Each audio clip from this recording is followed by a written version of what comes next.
Ok, clase, seguimos en las vacaciones. Las palabras del vocabulario.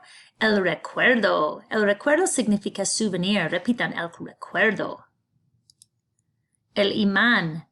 El imán significa magnet o los imanes. Imanes. El mercado. El mercado. Los artículos. Artículos are just like items or little things, like items that you buy, articles, see? De oro. Ser de oro is to be made of gold, ser de oro.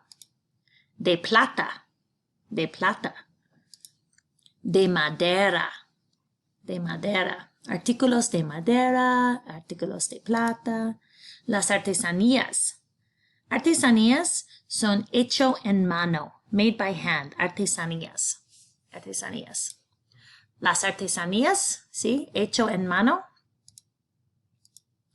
Este no es un artesanía. Es hecho de máquina. So, artesanías.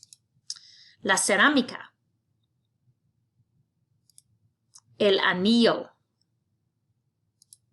El arete. Repitan, el collar. Las joyas, jewelry, las joyas. ¿Ok? ¿Cómo se dice? El mercado. ¿Cómo se dice? El imán. ¿Cómo se dice? El collar. ¿Cómo se dice? De oro. ¿Cómo se dice? Las artesanías. ¿Cómo se dice? Los recuerdos or el recuerdo. Recordar means to remember, so it's like a memory. A souvenir is a memory. De madera. El anillo.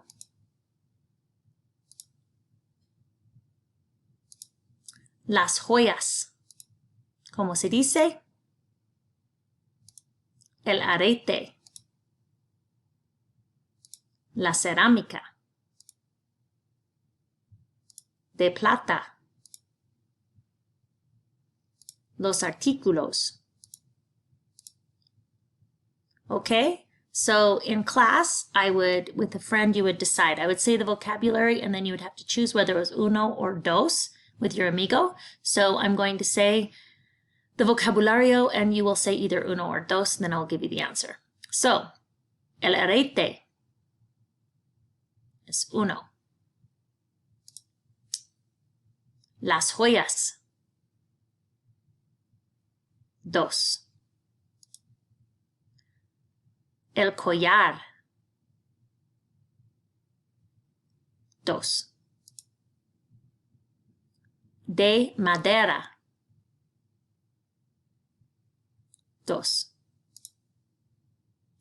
Los imanes, dos. Las cerámicas, dos. De la madera, uno. Los imanes, uno. Un collar de madera, dos. Los anillos de plata, dos. Las cerámicas, uno. Los artículos. So you would describe these with your friend. And I usually have you stand back to back, and then person describes these and tries to get them to draw those. And that's kind of what the rest of these pictures are, trying to get people to draw those. So see if you can describe some of the things that are in these pictures, and you can go back and look at this or push pause. But on these, you would need to look at those and see if you could describe it. You could use words like encima de, debajo de, al lado de, cerámicas, madera. And then if we were in class together, we would make up a store that we're going to sell things to each other in our store, and we'd have certain things that we would make. And you would say to your friend, ¿Qué tienes en su tienda? ¿Qué vendes en la tienda? What do you sell in your store? And you would draw 8 things, but you're not going to have to do that for homeschool. And this is like an ad that you could make. So these are some great ideas. I hope that you enjoyed learning some of the items for a marketplace.